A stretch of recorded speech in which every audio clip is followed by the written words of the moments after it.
Hi, everybody. It is Pseudo, and I am joined by the awesome, lovely KaeyiDream. How you doing? Ooh, good, thanks.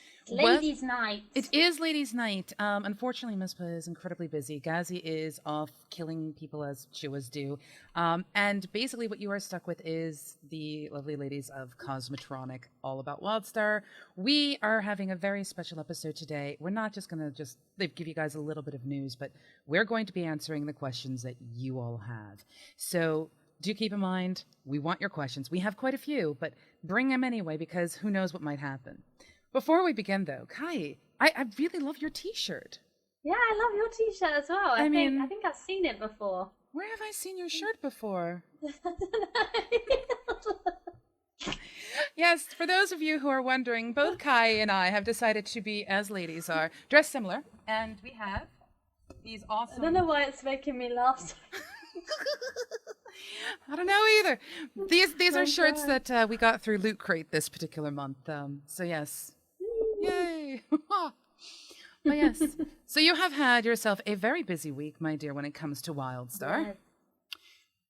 Did you enjoy learning how to PvP through Blank, or did you not get a chance to have your PvP lessons?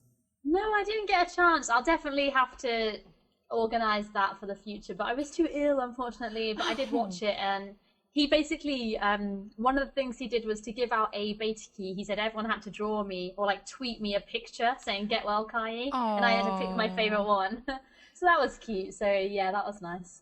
Oh, Yeah, and then also the article went up about the dungeons as well, which was good. yes, in Very fact, nice. I will tell you a little bit later tonight, Aiko's use article, which is all about dungeons, is going up. It's a little late because I unfortunately was a little sick yesterday, so I wasn't able to get it out on time. I do apologize. Sorry, Aiko. It will be up tonight, I promise. But you're going to want to check out MMOBuff.TV to check out that particular article. Ooh. However, are there any people you want to just quickly give a shout out to before I start digging us into all things WildStar related? Shout out to everybody who came for my Q&A earlier. Hello. I told them to come say hello. Well, hello, people who were at Kai's Q&A. And for those of you who are here visiting due to streams that you have seen from us before, welcome as well. And also for those of you who are here for the first time, sit back and enjoy. We're about to get a little bonkers up in here. And before my husband says it, I am not going to be singing the bonkers song. That's not how it works.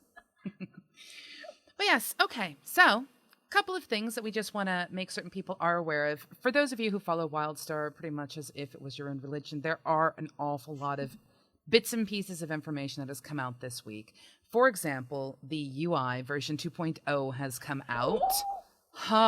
Yeah, you and I are going to be discussing that tonight. That's actually one of the questions that was sent to us. My butt cheeks are clenched from the new UI. Well, you've heard it here first. And I have a feeling that's going on a quick bite. Just that one sentence, nothing on the other side. Just that one sentence.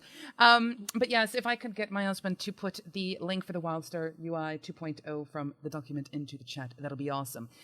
When you guys get a chance, take a look at it. You will actually. I think this is probably one of the first times when it comes to a UI I have seen a developer look beyond just simply how do I just make it look awesome. They've actually taken into account usability, which is, we'll get into it. I'm not going to start digging into it now because we've got a really important question, and it's one of the first questions we're going to be answering, and it's actually from somebody named Ryan.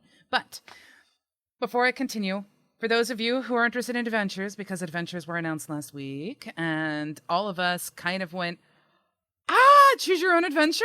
How exciting. There's a live stream tomorrow from WildStar. And yeah, you're going to want to watch that. If you are not already following them on Twitch, they are twitch.tv/WildStar. Go follow them.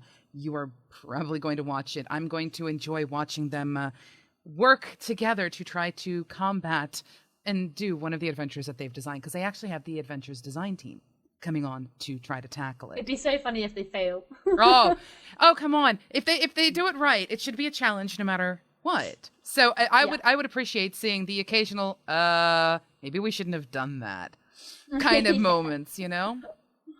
And then of course, the very last thing that we want to throw out there, and this is mainly because it's kawaii. It's mainly because of the fact that I am nicknamed Lopzilla and I love the lop. But Kai, I have to ask you, just what does the lop say? Well, you said they say shiny, shiny, shiny, shiny, shiny, shiny, shiny, shiny. That is what I said. The lop says shiny, shiny, shiny, shiny, shiny. But yes, that's enough of us being absolutely weirdos. We will put the link in for that. It is a fan-created video based off of What Does the Fox Say, the song. But what does the lop say? It's entertaining, and the guy is really good on guitar. So yeah, he's really good. Absolutely. I remember watching it thinking, wow, he's really good. Yes. But yes, so beyond that, it is time for us to move into dun dun dun question time. Wee. Right, so our very first question is come from Facebook. And Ryan Kersey sent us a question that says, do you see anything negative about the new UI? Now, what I'm going to do, unfortunately, sorry guys, I'm going to get rid of our mugs and I'm going to put up onto the screen a picture of the new UI. Now, for those of you who have not seen the old UI, I didn't put that in specifically because there is an article on WildStar Online where you can actually just go look at it, etc. But what I want to ask you, Kai, what do you see, if anything, negative about this design? Now, we know it's still an iteration because they have stated they're still working on it, they're still doing things, but this is the direction they're currently going. Do you see anything negative about it? Well, I think a key thing to mention, like you said in the article, that you can hide and show any part of the UI at any time. So the things I dislike, I could hide. So I'm just going to say them anyway, but I wanted people to bear that in mind. I'm just like, I've got it on my screen here, I'm like looking at it. I personally don't prefer the player and target windows to be that low down. I know a lot of people in other MMOs liked dragging the focus windows down by your bars because that's where you like looking. But I personally prefer them to be at the top. So I know that you actually can move them. So I will probably move those all back up to the top like they are at the moment. I also think the XP and Path XP should be like a little bit bigger. Like I think that's quite small. I would prefer that to be like a big bar going along the whole bottom of my screen, much like the WoW's XP bar. But yeah, that's it really. Again, with the additional bars left and right, I will probably disable those and just set keybinds for my potions and things and just have them hidden rather than showing. But yeah, it's just things that I possibly would probably hide. But yeah, what about you? For me, I think, like you had said, the thing to keep in mind, this is an iterative process. They have stated that you will have pretty much full configuration over how things are displayed. But the things right off the top of my head that pop out that I'm a little hesitant on, the casting bars are too small and the text is not clear enough. Yeah. So, I'm going to make modifications, obviously, to casting bars, focus casting bars, and targets casting bars. I like the fact that you can see the target of the target, but sometimes I want to see the target of the target's target. So I'm going to be curious to see how that works out. And that's only because, as a healer, I'm kind of used to being able to go as far as I need to. I've actually seen a picture from another game that was a target of a target's target's target. And it was just like, it was like targetception. It was exceptional. Yeah, because I think as an example, as a healer, you would always target, if you were like a main tank healer, you would always target the enemy and heal through to the person they were targeting. I think that's like something I used to always do. So I would heal through to whoever they were targeting, and it was just a lot better to keep that person up. But I think, it would be nice to have those, and maybe they will have add-ons for the casting bars. I'm sure they would, because I'd much prefer them to look like the health bars, but just underneath and thin. Like, that would look nice, rather than it just being that small little bar. And also, I think the shield, and I'm guessing, the orange is the absorption shield, so that will change purple for some people when they've got like special extra shields and stuff like that. It may get a little confusing, but again, there'll be so many mods to change everything, and you'll be able to change it. And the thing to keep in mind is everything that we see here is an add-on. The target is an add-on. Your UI is an add-on. Your action bars are an add-on, and they were developed in-house. So all you're really looking at is an add-on. Now, the only other thing that kind of twerks my brain just a little bit is in the very center, on the right-hand side, you have your gadgets. Gadgets tend to be things that are given to you through, like, your path quest. Like, soldiers will get a grenade to use and it'll show up there. Or a particular quest will say, you know, when you're near these particular targets, press T, which is the default key to use these things. I get that. But the potions... I'm wondering if by them having literally just one place for potions to be, if they're trying to imply something that we don't know yet. Which means, you know, you can only use one potion per fight, which is a common thing in some other games. Or maybe it's, you know, there's only one potion type out there. So instead of having like a focus potion, you only have health potions. Or, you know, I'm going to be really curious to see what happens with that. Because I'm going to be honest, I haven't seen a focus potion in game yet. Like, from what I can talk about, I have not seen a focus potion. So maybe there will only be health potions. And, like, will there even be flasks? I don't know. Like, will we flask up before a raid? I'm hoping so, because I love that. But I hope so as well, because there's always something nice about your brain going into a particular mode when you start a raid and you hear, all right, everyone flask up. So as a PvEer, like, poof, it's like, I'm in the mindset. So that is basically the UI. And what I'm going to do is bring our mugs back so I can see you again. There you are. You are looking awesome. Now, that basically answers some of the things that we don't like about. We've kind of commented. The reason why I like it is the fact that it reminds me of a third-person shooter. It also has, and as they explained in their article, they've made very, very, very, very certain that instead of trying to build the typical pyramid or sometimes the box shape, which is used for the UI, they've tried to keep it down low so you can actually see the beautiful vistas and the beautiful worlds that have been created by the prop and the environment team and everything. I mean, those guys deserve credit. And the fact that you have a lass, you don't have to worry about the 90,000 spells that you have, means that you 2 bars along the bottom, 2 bars along the side. You can memorize your actual rotations or your cycles or whatever it is you want to call it, and then just pay attention to the world. And you should be able to see much clearer now the telegraphs coming at your feet. It shows you've got a much bigger space as well underneath you. And the fact that you can just run around and not have any of your bars showing, and then as soon as you hit combat, all of them will pop up. Like, that is really cool. I love that. Yes, it does. It, like he said, he doesn't want your experience to be the only way to truly appreciate it is to Alt-Z.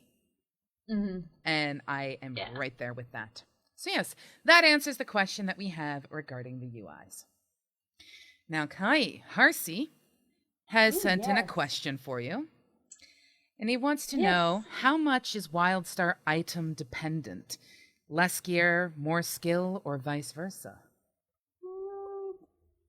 I would say, like, from up to levels 29, I think I would say when you go from levels 15, you go into Gallerus at level 15, stuff gets massively harder. Like, there is a big jump I found. Like, you go from just like, la, la, la, la, killing everything, like, yeah, to Gallerus, and you're like, oh my god, there's a million things trying to kill me. There's environmental things trying to kill me, and all that stuff. And I think I never thought, oh, I wish I had better gear. It was more like, I wish I could play better. Like, I need to use my dashes, learn how to use my skills in a set number of, like, kind of a rotation to, you know, get the most utility, to get out of the way of telegraphs and things like that. I didn't think, oh man, I need more gear. I thought, I need to get out of these telegraphs and stop standing in them and soaking damage. So I would say at this, like, low level, like, I never felt that it was gear dependent.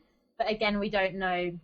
You might be able to stand in a telegraph in a raid, and, you know, because the telegraph is the entire room, and you would die if you don't have good enough gear. If you have good enough gear, you can take that damage. So I honestly have no idea. I think it kind of balances out. First off, I want to go back to something that was made in chat. Jarda said that the gadget, it's not a gadget. Gadgets are item slots. And yeah, you are right on. And that was my fault for making that connection in my brain. I haven't seen it in action in the beta yet. Otherwise, when I was streaming, you guys would have seen it and we would have known a lot more about it. So in my particular case, sorry about that.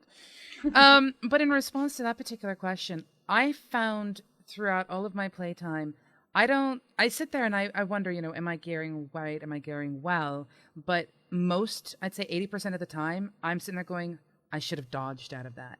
I could have stunned that. I could have interrupted that. I didn't set up this up properly. I dodged the wrong way. I didn't double jump. I let myself get hit by something. And I'm finding it to be enjoyable to be actually involved in a game that is forcing you to take responsibility for your playstyle. It's not, to quote our Gazimoff, our lovely resident Chewa here at Cosmotronic, it's not the push button, get bacon syndrome. You don't press 3 and, for lack of a better term, the one that comes to my brain, you don't sit there and frostfire something to death or shadow bolt something to death. You literally need to be actively engaged in exactly what's going on. People take responsibility as well. Like what I learned when I did the dungeon runs of the Yogscast, like even though me and Martin had played a lot of the dungeons, like I had ran Storm Talon's Spare like 4 times before I filmed that video, but they had never done it. And they were even saying, oh crap, I was meant to dodge out of that. And they knew, like, they were just like, oh, why are you not healing me? You weren't blaming other people, because you can see that you are stood in something and you're taking damage. You can't, and everyone else can see that you're stood in it as well. So you can't pass the blame. And I think that works really well in dungeons, especially. Well, see, it's also nice in the way that they present it going up through 1 through 15. You're presented with telegraphs incredibly early. And by the time you're walking into your first dungeon, you pretty much know there are some basic rules to play. You dodge, you move out of things, you interrupt, or you die. This is a game where you will die. I was running around with just someone who grouped up with me, and we were in an area, we were hitting mobs that were literally only 1 level above us. Now, keep this in mind, because this is an interesting point here. But they were literally 1 level above us, and the 2 of us were taking on 1 mob at a time, because these were big fish monster medics. Those things are really weird. If you haven't seen it yet, go to my Twitter. I put a picture up of these monster medics that are just out to get you. They're goldfish monster medics. They're the craziest things ever. But we found that because of the way that the telegraphs were designed, if you dodged into the next part of the telegraph. You had to tap step one direction or another, or you would die. So we died in that area, just going through for that quest, I think roughly about 7 or 8 times each, back and forth. Yeah. And that is just a mob that's 1 level above. Now, that makes the game playstyle change. Your mindset changes. It's no longer about, 1 shadow bolt, this thing's dead, or, 1 arrow into the face and this thing is gone. It doesn't work like that. You literally are actively involved going, whoa, that is a brand new telegraph. I've never seen that before. And the thing is, these silly monster goldfish things, I'm so mad at them because they really owned me. But they didn't do the same telegraph twice. They had like 3 or 4 different telegraphs. So each time we attacked one, we were like, okay, we know what's coming. And then a completely different telegraph showed up, and I'm like, but I thought I knew. So you even if you master something, you can't quite expect to have everything come at you and know what you're going to get. That again in itself is training really for raiding, because as I said, it's going to change each time you do a boss. It's going to do different attacks, and there's going to be different things to do. So that alone is a great mob to practice on, and be like different telegraph every time. So I also think it's kind of... I like to trick you. Yes, they do. I also think it's partially like PvP training in a way as well. Because I'm not the biggest PvPer in the world. I'm a PvEer. I like to take groups of friends and take down bosses together, and that feeling of endorphins and things that rush through you when you accomplish that. That's my secret to pure joy in a game. But the greatest test is to go up against PvPers, because PvPers, you can't plan what they're going to do. It's always going to be a completely different fight every single time, even if you're fighting the same person. So when you have all those telegraphs going all over the place, it's mind-boggling. I love PvP in WildStar. I didn't like PvP in any other game, but I am constantly queuing for PvP whilst I'm leveling. I love it so much. It's so much fun. And you can feel like you can improve, whereas like in something like WoW, I use WoW as an example because it's one I played the most, but for example, if a rogue backstabbed you, there was nothing you could do. You just stood there. Whereas if you get stunned in WildStar, then you have many options. Breakout gameplay, you can dash out of things, and I just like that you're in control of your character rather than just being useless. Like, oh, that's it. The next 7 seconds, I'm stunned and I can't do anything. I'm just going to die. You can actually feel like you can improve and get better, and I think that's really cool. Yeah, there is no real one hit you're dead in PvP. Yeah. Which can make it what it can feel like in some other games. You have sort of the rock paper scissors syndrome. It's not quite like that in WildStar, especially considering there are some amazing objectives. I mean, it's not your average capture the flag or capture your mask scenario. There's another dynamic to it where you can actually steal the ones that were already stolen. So yes, I completely agree with you. Right, I'm going to hit some more questions, and I'm going to actually tackle some questions from people who have come in for today. So, Ashley's Gameplay would like to know, what would you say your favorite kind of weapon is? Oh, I have to say the Psyblade. I am not surprised you're an Esper. I think the Psyblade is such a good weapon design. Like, the fact we have this Psyblade, but we don't actually use it, we just conjure a copy of it with our mind. I love that. I think it's such an awesome weapon design.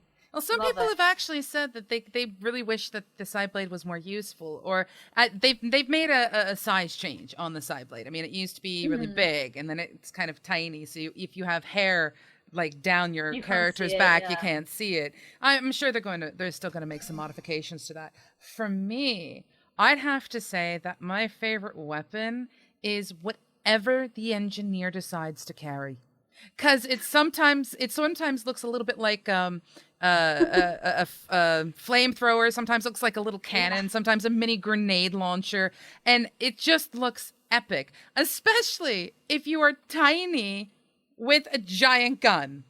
Yeah, like a Chua. So those big guns. Can Chua be engineers? I can't remember. I'm pretty sure I've seen splash art of a Chua engineer. Possibly. I can't remember right off the top of my head, but I appreciate it. Now, the thing is, I am only just now getting into the engineer play, which people who joined from me for my stream last night were seeing. But, it's just the concept of this gigantic. You stand there, you're like, ka-ching, ka-ching. It's like carrying a boomstick with you. I love the innate ability for the engineer. You get that big mech suit, and you're like, yes.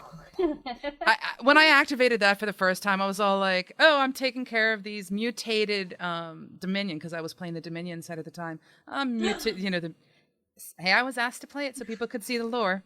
We learned a little bit about the cult of the Dominion, but I was going through and I was shooting, and I'm like, okay, this is how this particular ability works. Now let's put on the suit.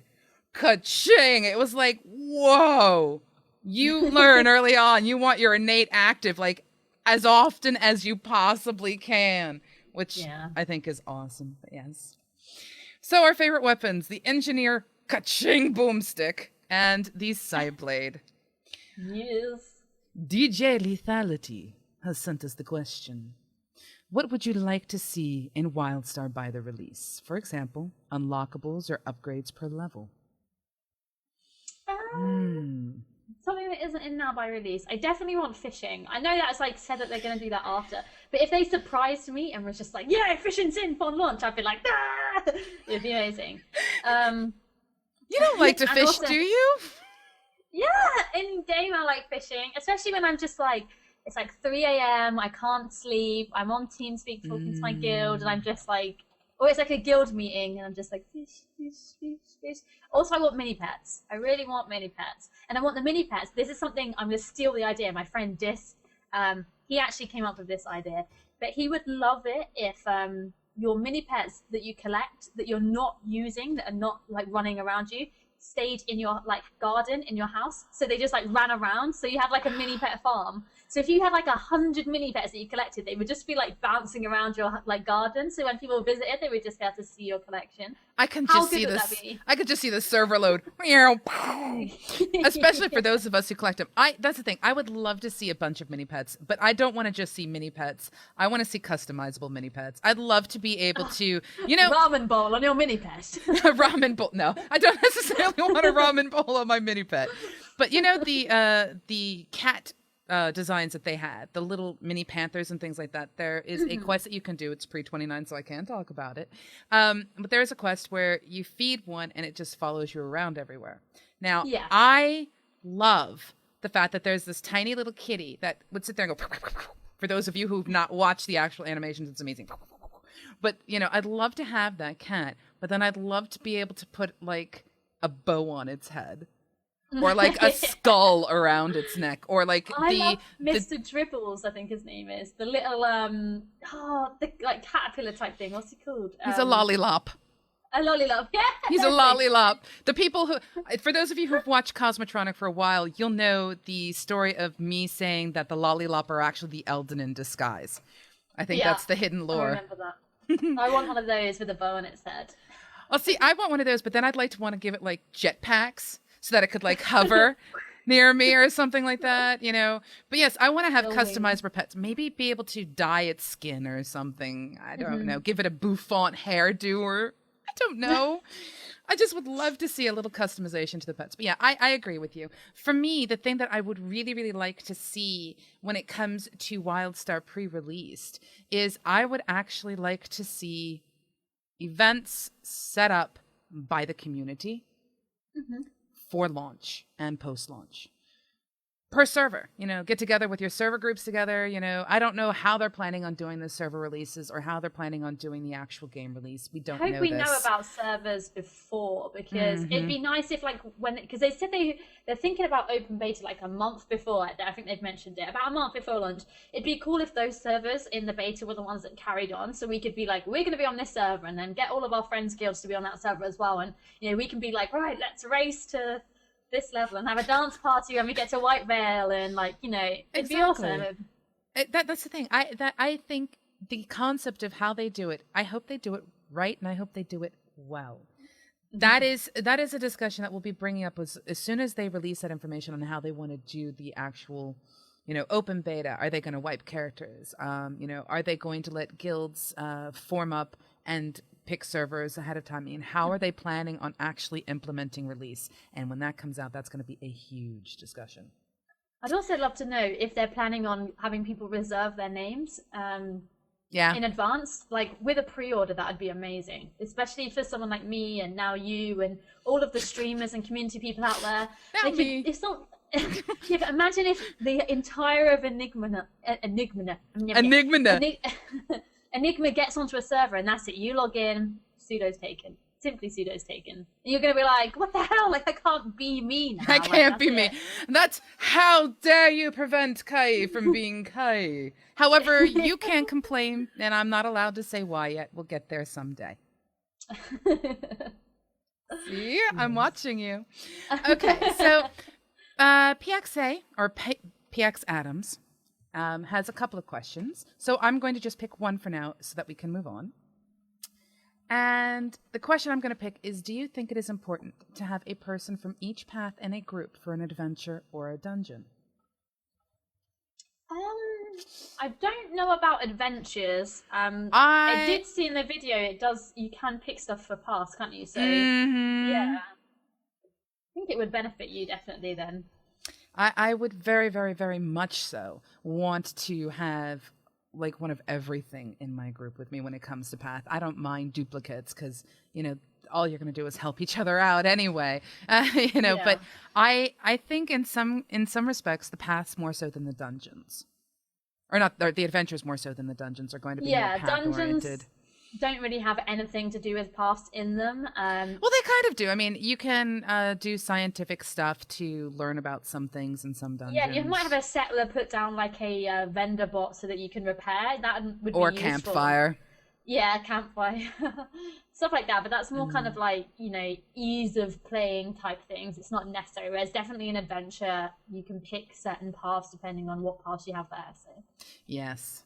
So in our particular case, you know, the adventure, it's because of the fact that it's literally choose your own adventure. You might be able to do something that you can only do because you have an explorer in your group who discovered a secret passageway.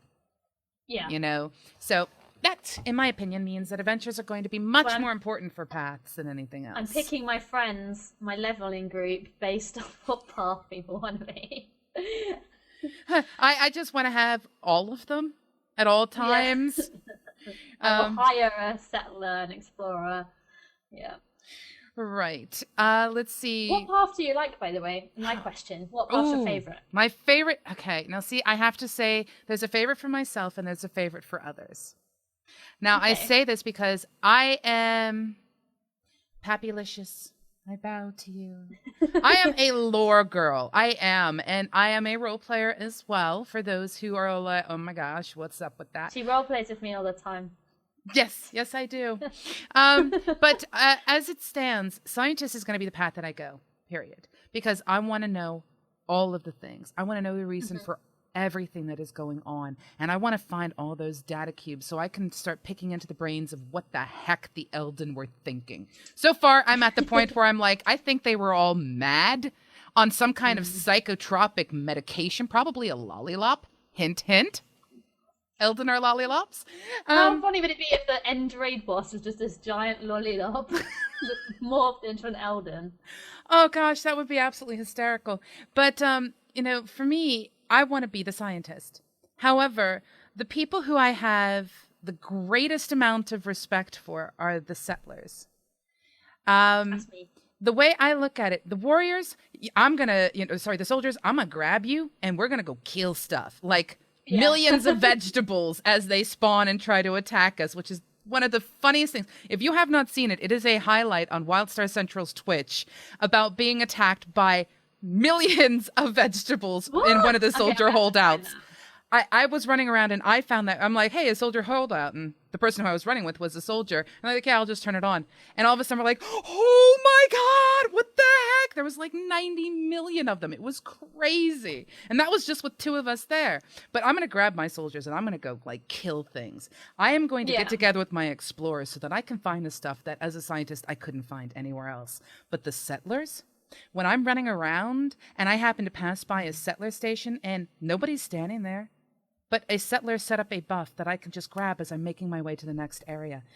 The fact that you have to collect stuff in order to actually put settler stuff down means that settlers have to take a little bit of extra time to do what they're doing. To do stuff, it does. I mean, there's something to be said about explorers have to take a long time to explore things. Scientists have to take a long time to explore things. Soldiers just take a long time to kill things. But these settlers, I don't even know there's a settler station there, and I'm passing by and went, hey, someone did that. Sort of like the scientists starting up the medic heal stations and healing medic heal stations or turning them on so that people can just click it and go.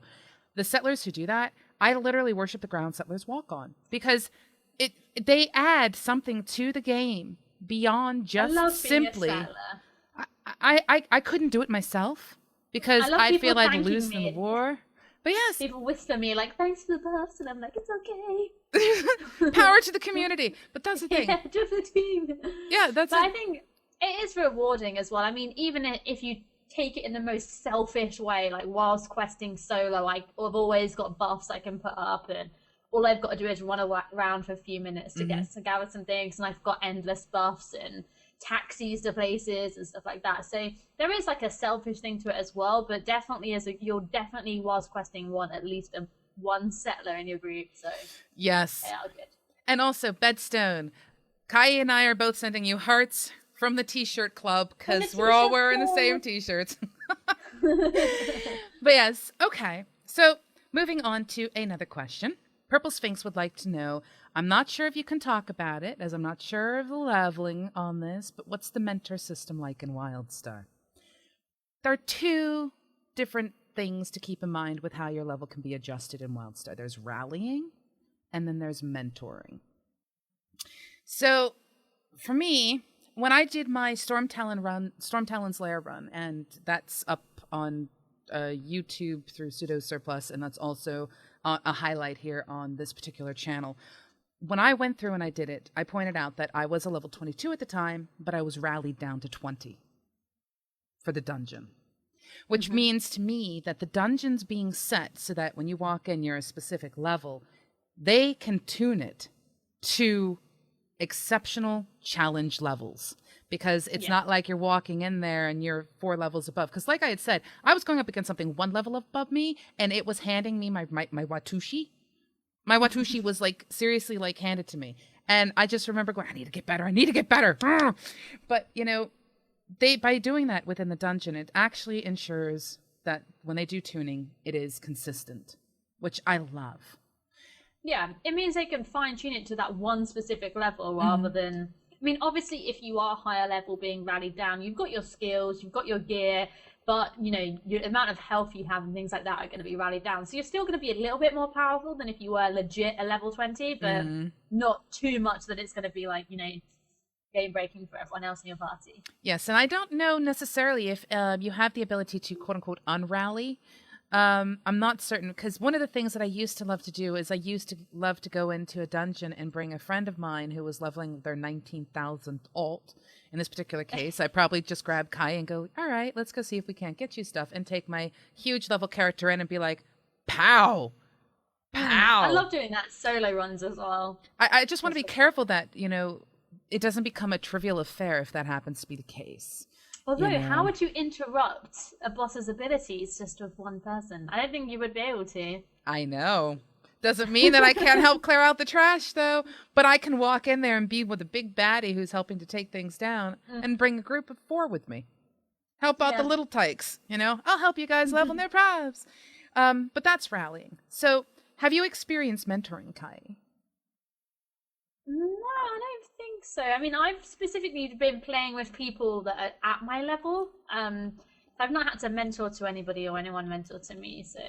Okay. Well, I'll tell you a little bit about my experience then. I was running around, and a friend of mine was a little higher level than me, and they joined me, and they're like, I don't want to mess up your experience or anything else like that. So in the group, they chose my name and mentored. They became my level. When I dinged, they became my level.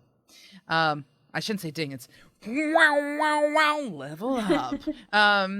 It's not a ding anymore. It's an air guitar or air bass, depending on what you play.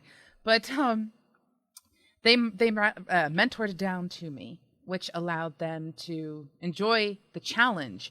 But they still, like you said, they still kind of had their abilities available to them, etc. It wasn't a loss, so that was an experience. So they chose to. Now they could have chose not to.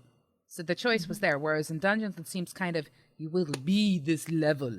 It's not that way out in the world, so to speak. But that's just how mentoring works. And I don't know if, another thing to mention, in other MMOs, if you had someone in your party that was a lot higher level, they seemed to like seep away your XP, that you didn't get as much XP from killing mobs and things. So I wonder if like the mentoring kind of stops that, so that you can level a lot faster because you've got someone else with you who's actually mentored down to your level.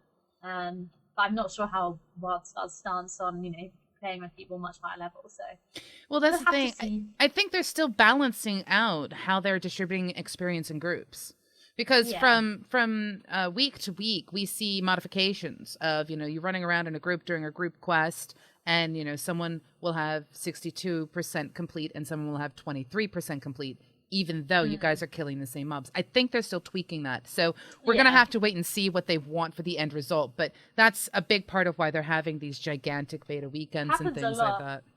Like me, I've been leveling with 4 people, me, Martin, and 2 of my friends.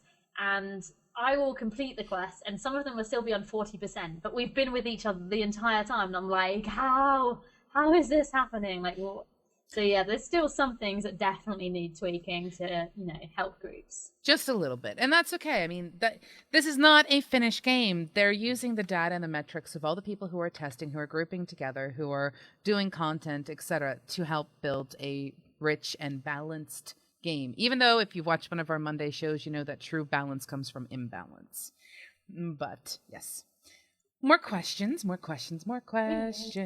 da, da, da, da. I'm going to steal one that I just saw pass by in the chat room, because in all honesty, this I think is incredibly important, and I want to make certain we get this in and stuff. DJ Lethality, you keep bringing us awesome questions, just so that you know. But wants to know, what would you advise newbies in WildStar to do? Okay. I definitely think that you should throw out all of your MMO experiences out the door. Really, you should. you should. You should not go in there thinking, I raided for this many years, I'm such a pro, la la la. Yes, that will help you, but you need to relearn how to play. You need to let go of I can just have this rotation on 3 keys and just cycle that. WildStar's a lot more kind of depending on what's happening at the time. It's a lot more interactive, and you have to be very responsive to what is happening on your screen. So I think And also you need to learn how to move. A lot of MMOs are static casting and attacking. So you're going to have to get used to moving around. I mean, even now, if I'm healing, I'm quite stationary. I need to still learn how to kind of circle around the room whilst healing. And I think that's the most important part, is just really just pay attention to the tutorials that you get, because in WildStar, I think the tutorials work really, really well. And just play it. I honestly think that WildStar does a very good job of teaching you how to play. Yeah, I did a recent light bulb moment in one of the streams where I talk about what I believe is going to make WildStar successful, and it's a highlight on this channel. Ta-da. But anyway, one of the things that really makes to me this game stand out, and it's something that anyone coming in, I don't care whether you've got 10 years under your belt of MMOs or whether this is the first MMO you pick up, walk in expecting to know nothing and to get it wrong. Walk in knowing that this game is going to teach you not how to just play an MMO, because there is a bit of that in there. It is going to teach you how to survive on Nexus. And if you take the time to, follow through with some of the quests, when the tutorials pop up, take the time to read them. If you want a question answered, and you ask a question, and someone decides to be a little toxic and get sarcastic with you, don't take that as to mean that's what the community is about, because that ain't the case. Instead, if you are looking to run around in a group, look around. There are so many groups, guilds, communities that are getting involved in WildStar. You might find one that fits what you are most interested in. I had one. Yeah. Cheesy smile. But you want to make certain that you go in knowing you're going to make mistakes, and that's okay. In fact, I know people who are currently pushing themselves completely up in their levels. Like, they're really high up there, and their very first response to me when I say, "How are you doing?" is, "I'm still learning." If you go into an MMO with the knowledge that no matter how long you play it, you will still be learning, you are going to find a much more enjoyable experience. And WildStar does that. Yeah. Oh my gosh. Every time you turn around, you think you've got something mastered. No. No, you pull the next mob type and you find that they like to kill you repeatedly while laughing at you and using dubstep guns. And it's annoying, but it's not frustrating. That's the thing. This game does not belittle you for making mistakes. Granted, the gravestone likes to tell you things like, perhaps you should stay dead this time. But that's a little bit of humor and sarcasm. But you don't... The gravestone does not like you. No, he doesn't. But the thing is, it doesn't make you feel stupid. Because when you turn around, someone else is going to die as well. I mean, you don't feel belittled by this game. You feel directed, and you feel supported, and you feel like they're teaching you. Instead of just saying, "You naughty person, you can't play, blah, blah, blah." They don't do that. And I'm hoping... It just uninstalls the game on your PC. Uninstall. Yes, you died. Uninstall. Insta-death. Perma-kill. But I'm going to just throw this out there one more time, and this may be a running theme. If you really, really want to make WildStar successful, you guys in the community need to be awesome. That's all there is to it. It's on you. It is on you. And there are going to be those of us, like Kaeyi and myself and several others, who may be in spotlights occasionally, who are going to stand there and help as much as we can. Because the WildStar community, I have never seen anything like it. And I want to keep it fun. So it helped me to meet Kaeyi, and I absolutely love this girl. So yes, there we go. So that's a question that I pulled out from there. And I wanted to pull that out because I think so many people think people know how to play MMOs, that this is just going to be another MMO. It's an entire new experience, and I want to make certain that new people have a little bit of help from the ladies. I want it to be successful enough that it won't get cancelled or made free to play after a year.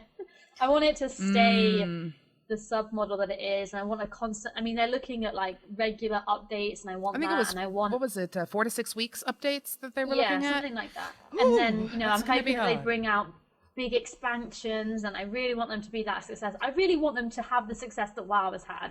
I don't want them to try and beat WoW or be the next WoW. I just want them to have that success that they can continue to make great content, because I already love what there is, and I haven't even experienced half of the game, let alone probably like a tenth of the game.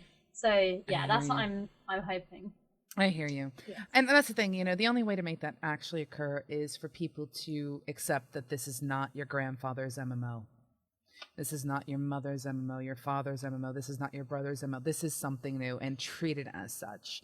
Yeah, you can make some comparisons to some things, but let it have its own ground to stand on. Don't try to overshadow it with the fronds from the palm trees of other MMOs. Let it have its own space to grow and see what happens. Yes. Let's see. Let's pick a question from Valor1313. 1313. Great number. Says, I got here late, so you may have already discussed this, but what are your opinions on the new UI? We did discuss it. It was at the very, very start of the show. But what I will tell you is we didn't just tell you what was awesome about it. We discussed what we didn't like about it. But I will also state, if you want more information about that, the link, I'll ask my husband who's standing next to me, Gwen's, to put the link up again for you to find it. And this will also be up on YouTube afterwards. And it will also be there for you to watch and give our comments then. You can hear our thoughts on that. So let's see. I am going to pick Jam 941. Jam. What do you think is the most dangerous telegraph shape belonging to a boss? A circle-shaped one that fills the entire room. We're talking about Storm Talon, my dear. Well, yeah, that one's pretty intense. When you're having to, like, the telegraph is kind of like chasing you inwards, and you're having to like dash forward out of the telegraph, and it's like getting closer and closer. I think those ones definitely, for people who don't understand their class and how to get out of things like that, it will definitely be the most dangerous. Or one that's like some ridiculous shape that you just don't know where it's going. Well, see, I think I'm going to have to state the most dangerous shape for a boss right now is the very first boss in Storm Talon's lair. And I say that because you go in thinking you know telegraphs. You go in going, I got this. I know a telegraph is there and it's red. I shouldn't be standing in red. That's good. And then the boss throws out almost this netting telegraph, and there's only certain places you can stand. You've got like this but much. if you're not careful, when you go to stand in it, you're going to have this orb that's going to be coming around and hitting you while you're standing in that. So you need to pick the right box to stand in. And it's the first boss you are introduced to in gameplay. In a dungeon. Yeah. Adventure's a little different because adventures you can start earlier, but it's the first dungeon that you are given. And it's one of those, wake up. This is not your normal MMO. Welcome to Nexus. Welcome to Nexus. I also have to say the other ones that are really, really annoying to me. There is this one that has a line that goes from top to bottom, and then it has sort of like this S-curve to it, and then it spins around the mob. Oh and I find that so annoying because I'm like, dodge. I've moved out of the way of being able to hit it, and I just got knocked over. So that would be another one. The other ones are those gosh darn goldfish medicing things with their resonators. You literally hate them so much. Their telegraph shapes sort of, like I said, you dodge into the next telegraph. You have to, that's where I really started to go. You really need to completely relearn how to play. It's not just dodge every time you see something red. You might need to tap, your left button twice. Or you might need to walk one step in one direction, or you're in the next telegraph. And then you're like, okay, the telegraph is down. I've got this. And then it expands. And you're like, oh, yeah, I need to move again. And you're like, oh, shoot, my dodges are out. Let me double jump. Maybe it'll save me. Nope, knock me flat on my butt. So the ones where you think you know what they're going to look like, but then they expand and then they change literally on the fly, those are definitely very dangerous as well. Yeah. Rightio. More questions. I am going to pick something from SL Disclaimer. Now, this was sent to us last week during the show, and we didn't get to it, and I really felt bad because I wanted to. How do you feel about challenges? Are they good? Are they bad? Are they rewarding enough to even worry about while you're leveling? Or are you better off ignoring them? Tell me about your experiences with challenges, Kai. Some challenges have been really fun. There's my favorite challenge, I think. Well, one of my favorite challenges is one that you get in Gallerus, with near where you kill all the chewers, and you have to put out the fires on the houses. You killed chewers. Enough said. That's it. You put out the fire on the houses, and I really like that one because it doesn't take long. It's part of the kind of story of the area that you're in. It makes sense to do it. It kind of follows in between quests. I really like that one. But some of them, it's just like, you'll get a challenge of a mob that you'll be killing, and it'll be kill this many in this certain time, and it's like quite hard to do. So I guess it is what it says. It is a challenge. Some of them kind of make sense, and some of them are really kind of misplaced, and I feel like they would take you out of your leveling experience. So if you're trying to power level, some challenges you're going to waste your time, and some are just you're just going to either complete or not complete dependent on how skilled you are at the game. So they really depend.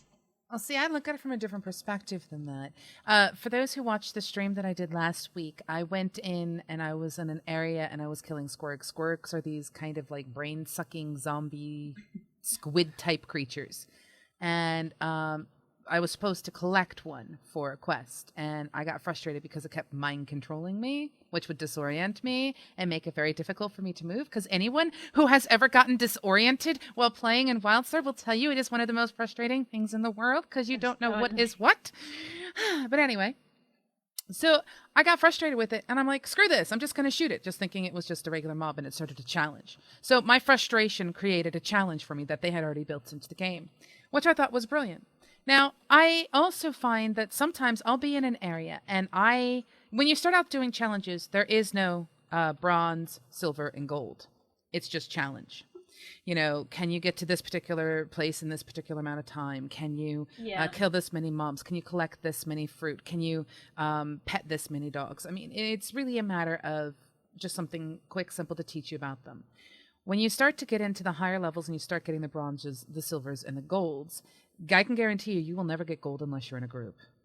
They get that difficult. They require you putting time and effort into it. There are those you will be lucky if you get silver in solo.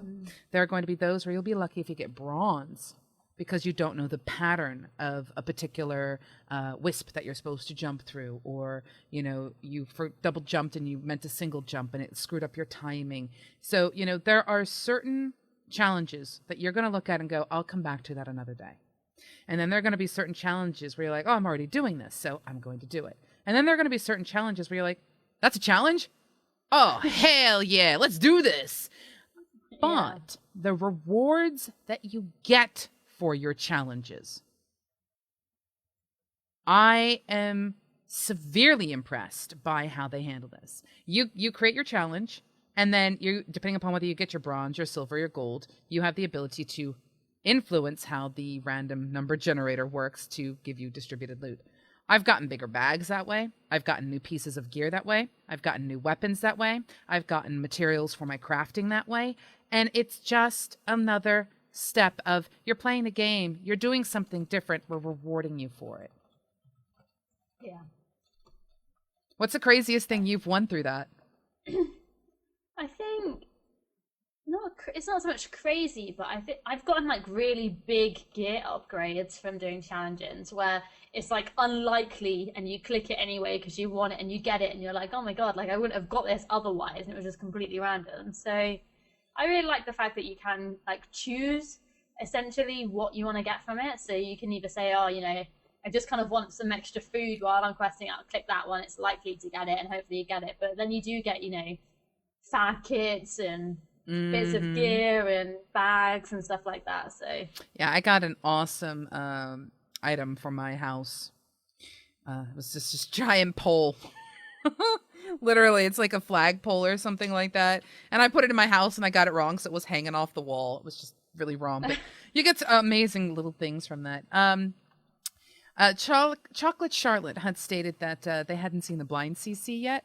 What's your experience with blind? It's horrible. It's horrible if you don't know what you're doing. Like, for example, in PvP, you don't know what to expect. If you're blind on a boss fight that you've done before, it doesn't affect you that much because you know where to run, you know where everything is.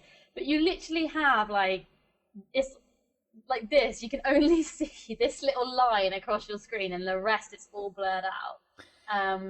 Have you ever been disoriented while blind? No. I have. That's no fun, but it is at the same time. It's one of those, okay, I got blinded. No problem. I can work with this. They were there. I can have a tiny guess as to the fact that the telegraph is coming. I should be going left. Why did I just roll backwards? Why am I moving this? No! Disorient with blind. Disorient and blind in raids is literally going to be... It's going to be the raid killer. Yeah. The disorienting blind, or the blinding disorient, or something along those lines. Now, we have 5 minutes left into our actual show where we're supposed to stop. But I have a lot of questions, so I'm going to leave it up to you. Would you like to stick around for some more questions, or would you like to go sleepy bobos? Sleepy bobos. Okay, you're going to go sleepy bobos. Bobos, I should say. And what I will do is I will come back, because I'm going to give as many questions as I can a fair shake. And I'll let you go to sleep. And for those of you who are watching this... You have endless energy. I'm like a rechargeable battery. I have to like plug You need more veggie drinks. Yeah, go juice some more. You need more veggie drinks, but yes. See, I'm about like an hour, and then like you'll see me, like it'll be like 8:45, and you can see my energy just going nose diving. Or it's 8:45, and I'm all like, hey, I'm getting more energy. Let's do some stuff. Let's stream at 4 a.m., which I am actually responsible for doing on occasion. You're crazy. I am insane, and I admit this fully, but I'm also a gamer. And a programmer, and that's probably why I do it. But yes, what I'm going to do is I'm going to let you say, Kai, my dear, it has been an absolute joy and pleasure to have you join me. Ladies' night. It is the ladies' night. And we're wearing the same shirts, and it's awesome. Oh, yeah. So, yay. I will have you I will let you make the final comments that you would like to make to everyone. Like if there's any number one thing you want people to know about WildStar right now. I want them to know that you've never played a game like this before. So at least give it a shot. Sounds like a dating ad. All right, Kai, that's what we're going to do. I want you to pretend that you are WildStar. You're a WildStar, and I would like for you to create a quick video dating request as if you were WildStar, and there are millions of people coming to your dating site, and they're looking for a date, and they just so happen to click on your profile. So tell me, WildStar, tell me a little bit about yourself and why we should look to date you. Oh, it's going to be so cheesy, like, hey, I'm WildStar. You've never played anything like you played with me.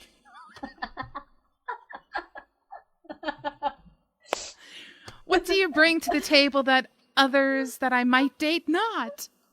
Oh my God, too funny. I can't think now. I'm laughing too much. We have dubstep guns, and I don't know. Now I can't think of anything. That was my one funny line.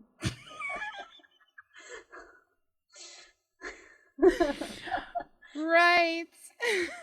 The Hive leader says, WildStar. I put out. I put out. WildStar, we have limited action sets. WildStar, where everyone has multiple roles. And many paths get you to the same destination. Yes. We just made WildStar sexy. Oh, yeah. So we've just turned WildStar into a dating thing. Wow. And you're right, Jaredar. Right there, you've got yourself a bunch of WildStar quick bites that are just going to be all over the place. But yes. So, my lovely dear Kai, you have an absolutely fantastic day. And Thank sleep you. well. You I will too. see you next Friday, yes? Yes. And maybe, just maybe, I might see her ahead of time because apparently Cosmotronic is supposed to try to PvP blank space when we all can get some free Oh, time. yes. Damn, Mizpah. Yes, damn you, Mizpah. How dare you? But maybe at some point in time, you and I can get together and do some crazy stuff in game and explain things Yes, to you people. need to show me these crazy fish medics. You haven't met them yet? Okay, so let you and I set up a date sometime in the next week where we'll go in together into WildStar and we'll show people these crazy fish medics. Yes, that'll be our mission. Our mission will be to bring you goldfish medics with dubstep resonators. And I will show you what I mean by these telegraphs are crazy. Absolutely crazy. But yes. Thanks for having me again. Sweetie, you're one of the normal hosts for Cosmotronic. It's our pleasure, our but joy. they might vote me out of the Big Brother house. I wouldn't let them. Bye, everybody. Yes, I'll let you say goodbye, and I will be back in just a second, guys, in order to just tackle even more questions. So, with that, I'm going to do a little play of music-y thing, and then I will literally be right back. So, bye, Kai. Bye. And I'll see you guys in just a couple minutes. So, hello, everybody. For those of you who are sticking around, thank you very much for sticking around. Like I said, I'm going to do my best to answer as many questions as I can. Get myself a little comfortable. I got myself a drink. And yes, what I'm going to say is to you all, if you've got more questions, just keep them coming in. So let's see. I'm going to go back to some of the questions that were asked by some people that I hadn't gotten a chance to get to yet, or they had sent in multiple questions and I wanted to give everyone a fair shake. PTX Adam says, how do you think that it is you can customize the game UI as much as you can most atoms? Or how great do you think it is, I should say? I love the fact that they've actually created the UI in such a manner that every single thing you see is an add-on. So technically speaking, you could tell it not to load anything. And you would get, like, the most bare of things. But, you know, hey, you have the option to do so. So I really, really like that. Right, we also have a lovely, lovely question from Harsi that says, don't you think it would be more useful to put some of the stuff at the top? The bottom of the UI is a little bit crowded. Now, this is a bit about, I guess, more or less preference. I personally tend to enjoy the style of game where everything you need to see to actually control your character is like right down here, not up in the corners where my eyes have to go to look, and I find that to be slightly annoying. But at the same time, they have made it so you can customize everything. So, yeah, I'm really, really, really excited about that.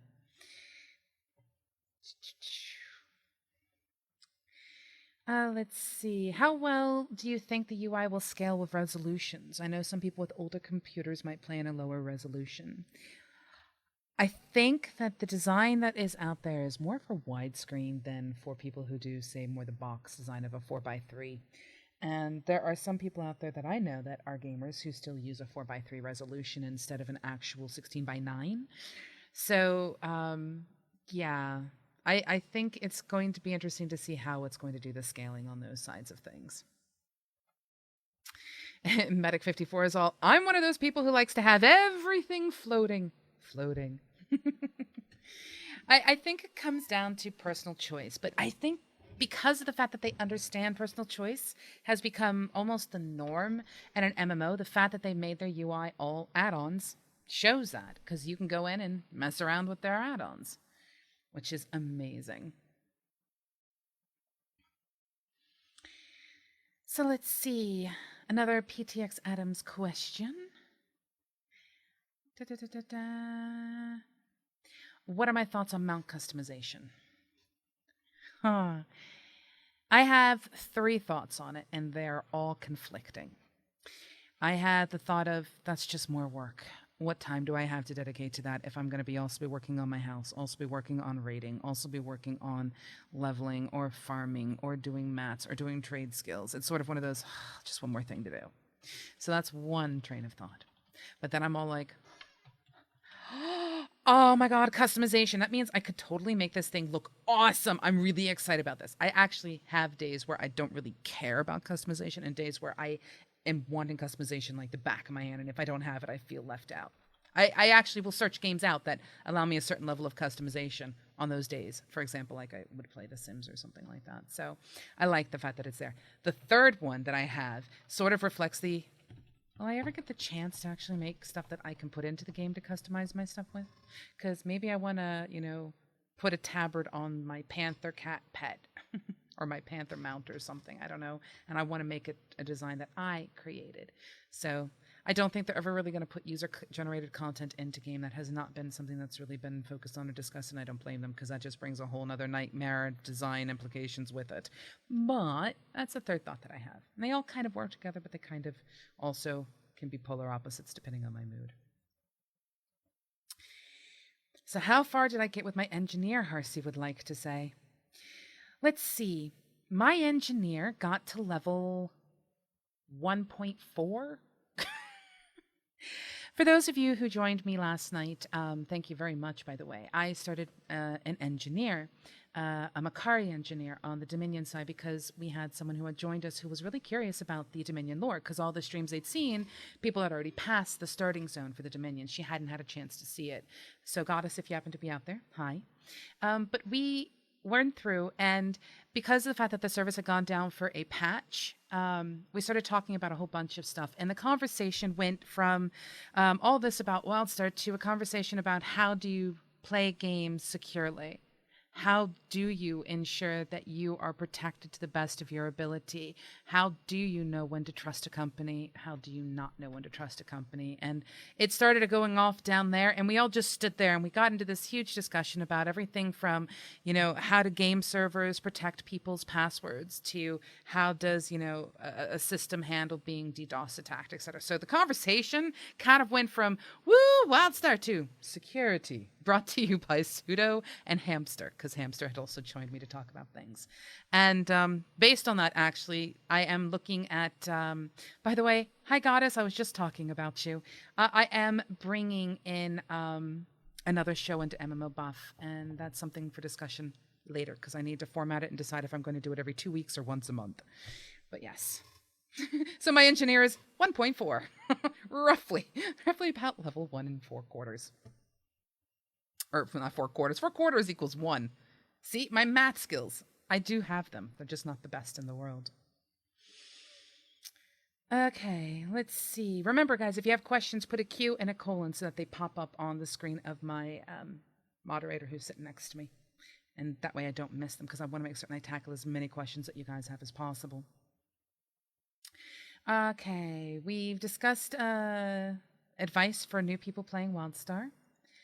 Is there a reward for mentoring, or is it just to be friendly? And this is from PX Adams. As far as I'm aware, there's I think it's called Renown. There is a social reward that you get just for grouping with people in general. You still can get XP. So it's kind of one of those cool things out there. You're not going to be, how when you used to be like level, we'll say 50, and you go and you hit a level 10 mob, you don't even get like 1 XP for it, that kind of thing. You can actually mentor yourself down and still get XP as if you were that level, which is brilliant. Mispo wants to know what to put in his stir fry. Snow peas.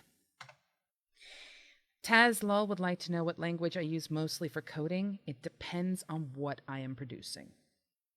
I have experience in everything from C to things like PHP. And there is nothing wrong with asking questions, PX. Stop it. Naughty. You guys are allowed to ask as many questions as you want. We're a source for you guys to gain information. So don't hesitate to ask questions, regardless of how bizarre they may seem. If it's really crazy, I'll look at you and go, are you insane? But for the most part, any question you ask, it's open game. As long as I have the ability to talk about it, I will do so. So let's see. What are the rewards for being part of a guild? How do they promote togetherness within the game and the community?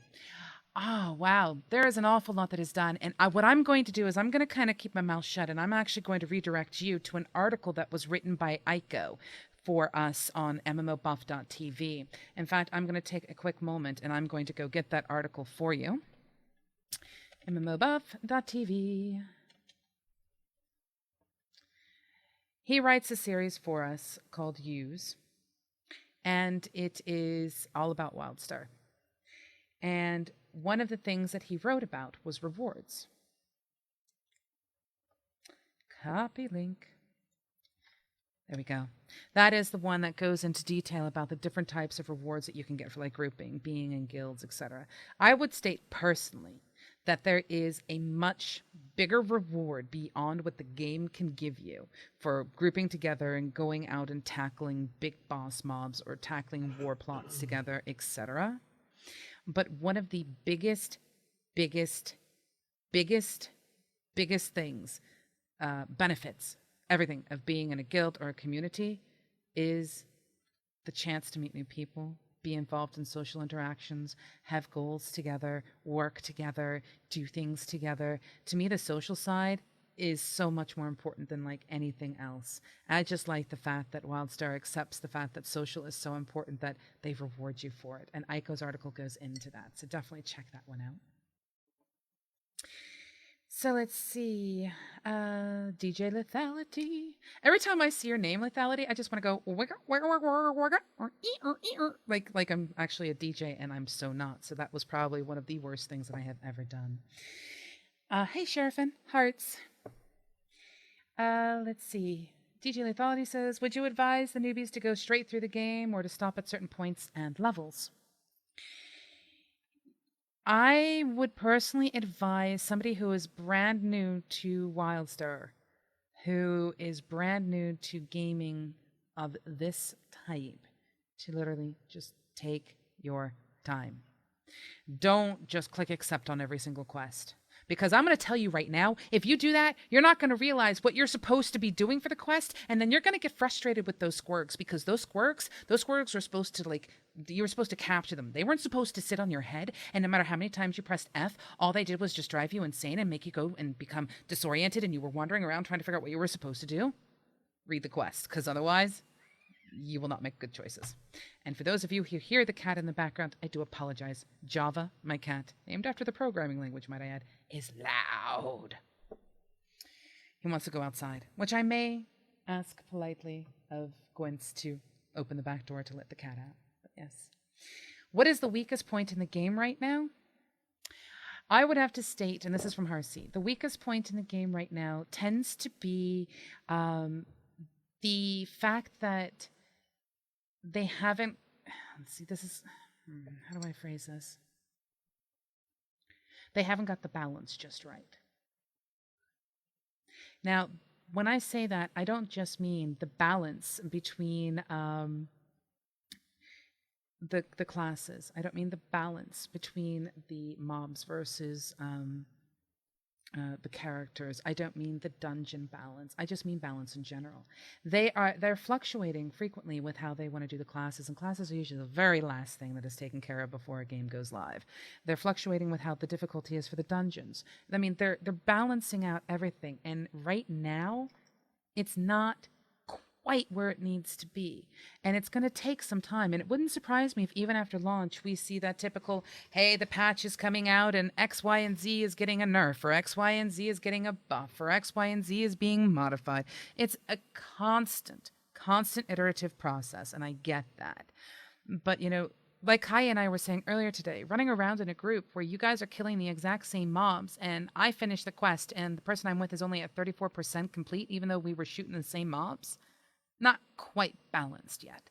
And I think that there needs to be a little more work there. And the dungeons are not quite where they need to be yet, but they're getting there. So just general balance. Let's see. Are you taking care of the cat for me? There you go, guys. Gwen's taking care of the cat. Starride77 says, how do you feel the leveling is? Does it start to feel grindy after a while, or are there enough different quests to prevent that feeling from popping up in your head? I'm going to answer this by stating they're still working on the level curve. To start out with, I was all like, this is so easy. And then I was like, oh my gosh, I feel like my head's going to explode. And then I was all like, oh, I'm getting it now. And then they changed it, so it had a different feel to it. They're still working on the balance of the leveling curve itself. Now, someone, when it comes to being grindy, quote unquote, it'll only become grindy if you go the soldier path and then sit there and go, Gosh, I feel like I'm just killing things all the time. Well, that's because you're playing a soldier path. Make certain you mix it up. If your playstyle is to be a little different, be a little different. I don't get bored. Every time I think I've figured out a quest, some new quest is presented to me. So let me give you a really awesome example, Star Eye. There are quests where you know how they're like click to free people. And you're like, cool, that's easy. You click to free people because, you know, you right click and everyone's used to the right click and action happens and you just move on. Not in this game. In this game, it will present you a bar that you have to press a button at the exact right time, multiple times, or you can't open it. Or you get knocked down. There is a game I should say, a way to complete quests. It's in the starting point of the Exile side, because I haven't gone far enough in Dominion to know if there's one there. But there's a starting thing where you have to hack and data mine a database. And in order to do it, you're basically doing this giant Dance Revolution Osu kind of game where you have colors going up and you have to press the color as they hit the dead center of the circle, and they could have like 5 greens coming up and 2 reds, and you have to do it right at the same time and get them back and forth and press them in all in the same time. So you're not just killing stuff. And then there are the quests where you're like, oh, this is going to be really easy, and they're like, you have 10 seconds to input this code, and you have to hand put in a code of numbers that match, because if you don't, bad things will happen to you, but you need to put it in. And then they have quests where you're like, okay, if you want to open up this particular console, you need to know Simon Says and know how to follow color patterns. And they're not always easy. And then you have ones where you're all like, ooh, you know what I'm going to do? I'm going to send you to talk to B, and B happens to be in a tower all the way up there. You may not be an explorer, but guess what? You're going to learn how to jump. You have so much variety in the styles of your quests. If it becomes grindy, you should ask yourself, am I playing the right path? Because that is going to tell you right off the bat whether or not you have picked something that is going to keep it fresh for you. A big part of what WildStar teaches us, what Carbine design-wise is teaching us, is take responsibility for yourself. So before people turn around and go, "Rawr, WildStar, Carbine devs, you are evil. You have crashed this entire thing. This was my favorite part of the game and you've destroyed it." Stop and ask yourself, what specifically about this is caused by my choice? Is it because I made the choose your own adventure path decision that just didn't appeal to me? Or did I choose a path that made things more grindy? Did I pick something that was too difficult? Is there another way to do this? There is this quest, and you have to get to the very top of something, and it is a jumping puzzle from hell. And you can jump up all you want, and you can follow the platforms as they go up, down. Some of them go in circles. You can follow all of that all you want. Or you could look for an alternative way to get to the top, and there is one. So don't think that it's always Carbine's fault. Look around. They've given a lot of tools out. When you get to that end and you're like, okay, yeah, you know, I'm doing the Explorer path and it still feels really grinding to me. Find out why it feels grindy to you and then express it as best and clearly as you can. Because maybe someone has the same opinion that you do. Maybe they don't. But express it clearly and positively, saying, I'm not certain that this really fits for what I was thinking it was going to be. Let them know. Let's see. So hopefully that gets your question answered for you, Star-Eyed. Because this game, I really, really appreciate this. Dun-dun-dun-dun-dun-dun. Valis says, I've heard about the system where dungeons change from time to time. Is this true for all dungeons or just certain dungeons? Okay, there is a really, really good article out there. And as soon as I finish what I'm doing here and answer all the questions that I've got done, I'm going to take the article that Aiko wrote for us, and it's all about dungeons, explaining how they work, etc. And I'm going to put it up. There is an awful lot of uniqueness to dungeons. You have the same sort of bosses each time, but then there's optional content you can do. There's other things that you can do, and it's just there's like 18, 24, something like that, different ways to do each dungeon. They're trying to balance them out, and the thing is, we haven't seen all of them yet, so I can't go too far into it. But yeah, you're going to want to check out some of the articles that are out there. There are some really, really good ones. Gazimov, who is usually on our show, he wrote one for MMORPG about Kel'Varath. Really, really well worth the read. So, my favorite boss? Kawaii Kara says, what is your favorite boss? My favorite boss has to be... Wow, I can't pick one. I think that pretty much sums that up. I really can't pick one. Sorry, I can't pick one. I haven't seen them all, so it's difficult for me to make a judgment call on all of them.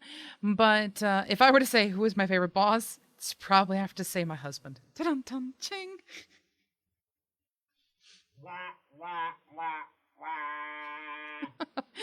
There you go. Hive Star Leader says, when are we going to play some WildStar together? Set up a time.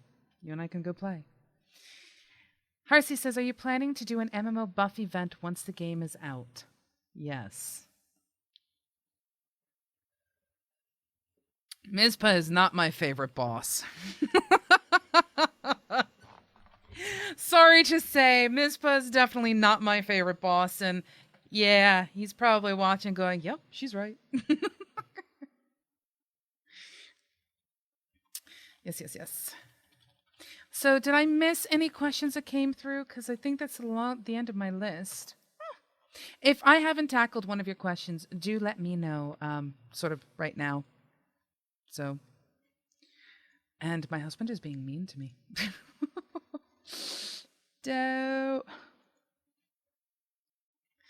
Hey, don't get me wrong. Mizpah is a very good boss. He's just not my favorite boss.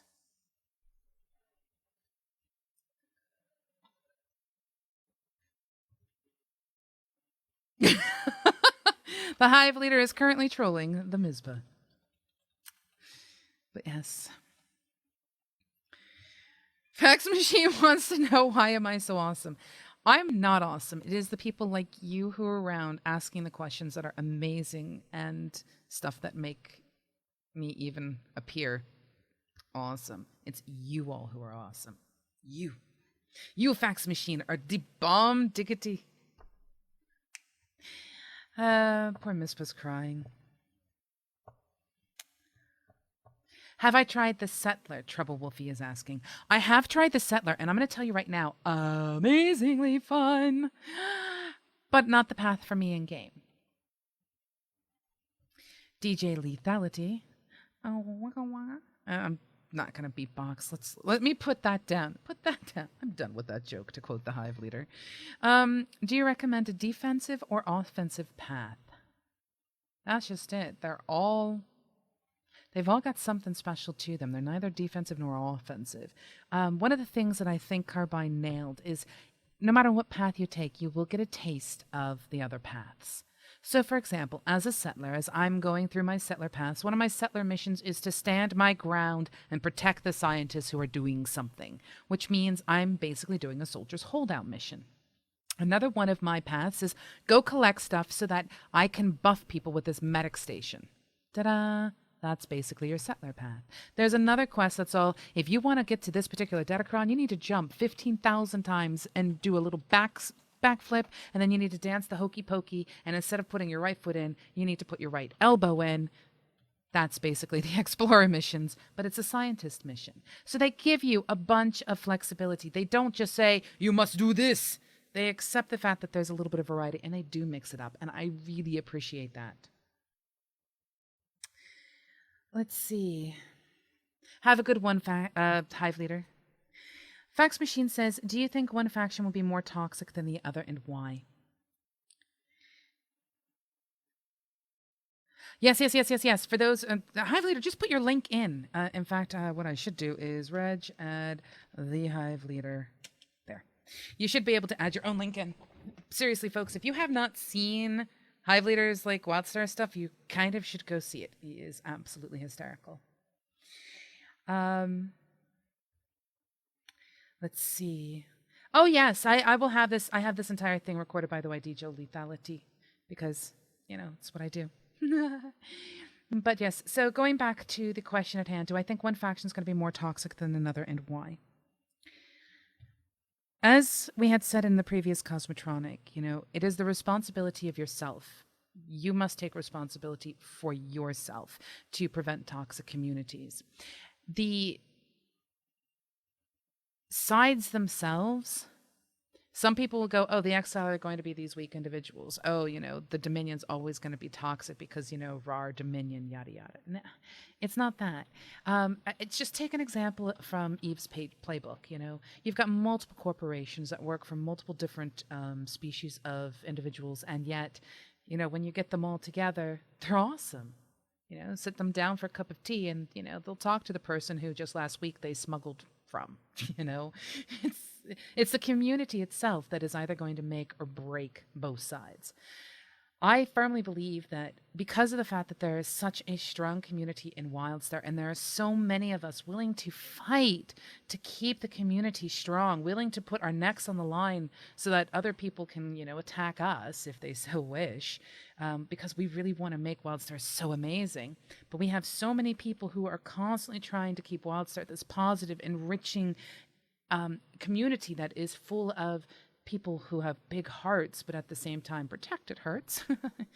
Because of that fact, I think neither side is going to be either, quote unquote, the productive toxicity than the other. And I think that it's going to be friendly, supportive competition.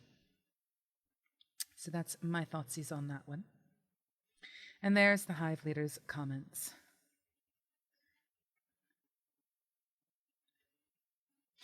The thing is, I found so many people who are pro-Dominion and so many people who are pro-Exile. I'm just like, you're pro-WildStar, aren't you? That means you and me are like this. So yes. Oh yeah. I think that covers an awful lot of questions. It's run past our normal show time by about a half hour.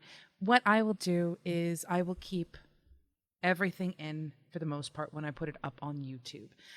Again, Aiko's article will be coming up. Pay attention to Twitter and to Facebook because I will announce through there. Also our Google Plus, if you're interested, when that will be going up. And later tonight, this episode will go up onto YouTube, and I will make a quick bite as well of obviously me trying to be DJ and beatbox, and we have to obviously put up Kai Becomes WildStar, the dating video. That's gonna be great. Yes. For those of you who've joined, thank you very much. I appreciate it. I have to let you know, the community that has been around WildStar and the people who are coming into MMOBuff, you guys have made this so awesome. I've gotten so many compliments about the MMOBuff community. It's hysterical. You guys make me smile as the community manager and as the Lop. So I will leave you with this. What does the Lop say? Pyoing pyoing, maybe? And hopefully you guys have favorited us and all the other stuff that goes with it. But yes, serious hearts to you all. And now I'm going to have to figure out a way to turn off my stream without cutting myself off because of the delay that happens on Twitch. So what I'm going to do instead is I'm going to do this. Thanks for watching Cosmotronic episode 15, where it was Ladies' Night with Pseudo and KaeyiDream answering questions from the community about WildStar, which, as we have described in our quick bite, is the best date that you can find in an MMO. If you enjoyed this, please quick like, share, quick like? Really? How about click like? Quick like, click like. You know what to do. Subscribe. Doodle pip.